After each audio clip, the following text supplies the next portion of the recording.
June 29, raining, 2020.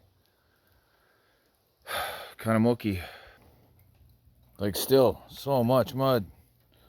Mud, mosquitoes. Look at the new top on that tree. That's an awesome looking tree. And that's in a planter. Wild. Crazy trees.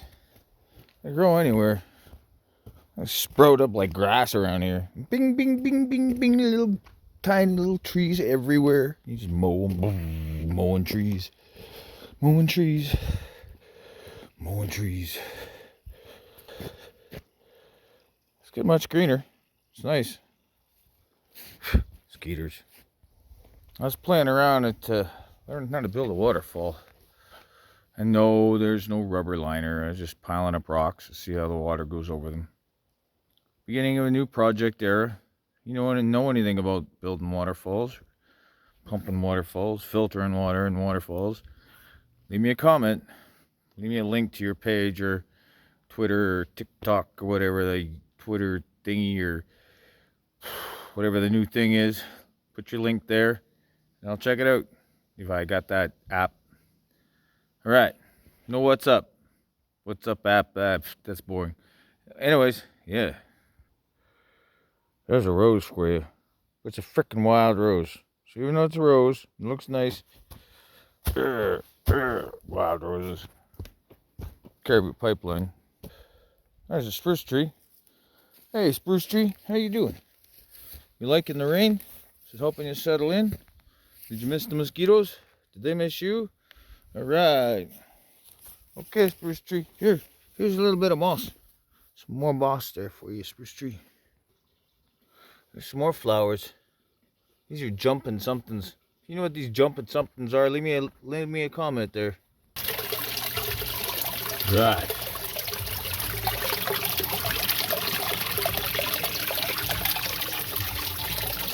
It's a little fry. Took 21 of them in that basket. Put them out in the pond today. Getting about that big. Starting to show some color on the average of them. So time to go out. These goldfish.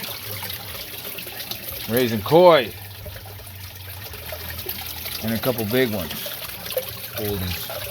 3 in here now. And then you can see the monster coming. And there's one over there. 2 and 3. Got ferns up. I'm starting to get little shoots there, see? Just starting. Getting some of the fresh aquaponics water now that I changed the system and so that it'll have some real light. Move this one out there. This one we've had a long time. Been around a long time. So there was the tree there and a filter. And then if you remember the ferns were in here. Look at that mess, eh? The ferns were there. And there was the biofilter and then the bio bed. And the tomato was growing in it. So I took the tomato, ripped her out of the roots, popped her in there.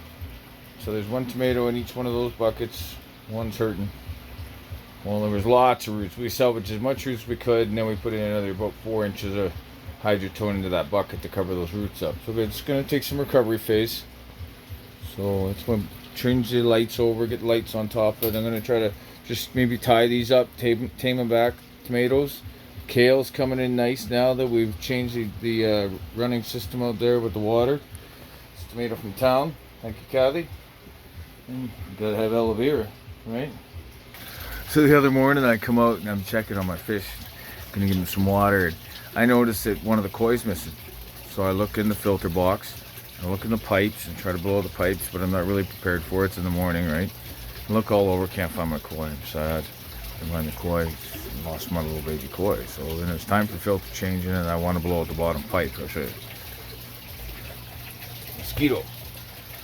When a lot of people build this, they come down here and they go into their bottom of the settler's tank. So I thought, well, what happens to all the settlement that sits in here? How's it get out? So I'd added this, and I find it quite beneficial because all the crap that sits in here I can dump, and I could dump this whole load of water out of here when I want to clean into here as well, which then in the future I use as a runoff and cleaning outlet.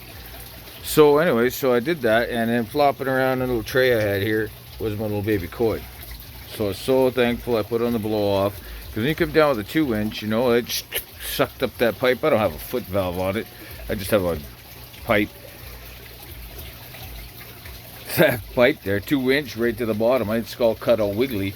See, he must have got in there and somehow got enough suction to suck himself down into that pipe. So I was playing with it, and every time I leaned on it, it would actually suck itself to the bottom of the tank. Even though the bottom of the pipe is all cut, all wiggly and jaggedy, there was enough there with the flexible of that bottom of that tank suck on there. So anyway, so I drilled 2 holes on the lowest part there, and 2 holes on the other side of the, you know, the part that really touches the most. And then now it doesn't suck on there. I seen the fish swim right by there. It gets right in there in the angle, and there was no, he didn't go up the pipe. So that was a lesson to learn. So then I took away the filters, and I thought, what do I do? Do I rearrange them? Do I move them around? I've changed a lot. I really want to get the small particles out of there with a fiber. You know, I needed to really change my system. I wanted to have, which I was learning about on some YouTubes there, about like shower filters, where you got the bucket and the water falls down into another fiber, and then it falls down into another fiber, and you do that in stages, and you can have 1 stage, 2, 3, 4, 5 stage fiber filters, and that really cleans up the water. So I was like, hey, great idea. So I did another one of these big ass totes, and I had a much smaller tote, the bottom of the biofilter that was in there. So I cut it off the bottom, chopped it off, flipped it upside down, cut a bunch of holes in it, put it in here, like upside down, and wouldn't quite fit. So I put slots cuts in it, and there's these funky grooves in it, and I cut the match, you know, kind of like this, right? So there's a lip here, so when you cut there, and then this will slide over top of this will slide underneath this, even you cut right up to about where it stops bending just before, and there's enough plastic strength there. So anyways, your tote can squeeze in and squeeze into there. So I crushed that down. Of course, I put a hole over here, drilled a lot of holes in it. Holes are all the way around the edge. And then took the scrunchies that I had from the other project, and I had scrunchies, like, you know, it's like those loofah that you clean your body with, but you get them at the dollar store. Anyways, so I had the ones that are in the big long braid. I put those around the edge first to keep the big particles from getting down the edge sides, and then the flung scrunchies. Then a whole layer of those green kitchen scrubbies, which I'd already had in the other filter. It was like that thick of layer that I put in those scrunchies, because that really helps. And then the foam layers, they're like that, right? The ones that were in that bubbly filter, I put them in there, the 2 of those, and then the scrunchies on top, and I mean green scrubby pads on that layer edge, with also the 2 big round filters I had from 2 old Fluvels. They're these, like, I don't know, 6-inch circles, 3-inch tall.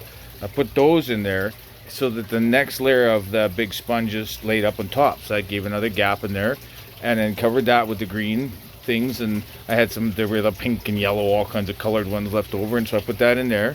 And then I put the sheet on, which the sheet was the fiber from the other one, which wasn't quite doing the job I wanted it to. I wanted it to be a fiber catch, you know, kind of filter, to really catch those, you know, the small particles, so I could scoop it up. But in my other filter, I hadn't quite got it was learning, right? Practicing how to get her done. That's, you gotta keep at it. So it comes in 2-inch into here, which then goes in the stack pipe. That gravity feeds out here, got the air breather so it can breathe. Comes in here 1.25 inches. Then it pops through here on 1.25 inches, and that gives you actually a sprayer bar.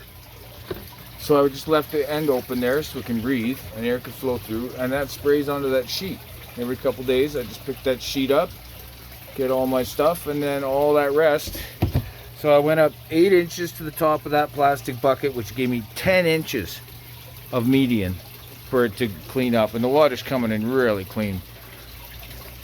Started doing some pH and ammonia tests, nitrate tests with Kathy here on the weekend. We were really at it, and that helped, you know, reading through it and figuring out how to do a test, and figuring out really where different things are where the nitrates are over there in the tank in comparison to the nitrates in the tank, or is the pH different in different areas.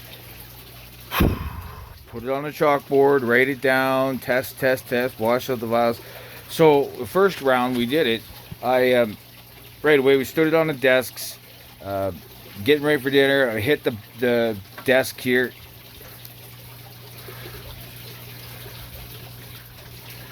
Hit the desk there and kind of knocked things around.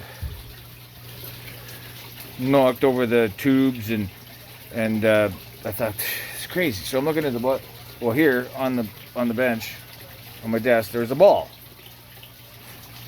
Well, I had a ball on my bench for a while. Who knows? And I went, glass tubes will fit in that. Put them on an angle, right? So then it was almost dinner time. I found in the shelves there the parts, plate, thingy, some foam cut from the the spacer on the old GMC doors. Cut that down, found a bolt, bolted it up, and then I just wrote on there pH or number 1, right? And then we'll go this way here. We got our ammonia, which is number 2, in case we're using numbers or whatever. Then we got our nitrite, which is number 3, and our nitrate, which is number 4. So we can keep track of which one we're testing, and they don't fall off the table, right? They're really rock and roll, like. So check this out. So these little glass tubes here, okay, you just put them in there.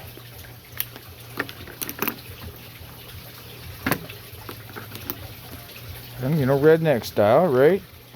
Where's the other one? The other one's right there. It's not 100% perfect, but man, when they just kind of sit in there, get them all in there in the right angle. If you're doing things right, they do fit. Of course, they fit before, but now I'm doing something that they're gonna play a game with me, right? But see, they'll all overall mess with you. There, like that. They sit right down in there, not a problem. And you just take one out. They do stay still after you put them in the right way. And then well, I got that one. You take the other one out, get a little water. Okay, and then and it's versatile. You can carry it around. It doesn't flop over. You can bang the desk. Everything will fall off the desk before that thing will fall off the desk. So I was pretty happy with that. Quick build. So time to play, Daniel. Let's see where we're at. pH.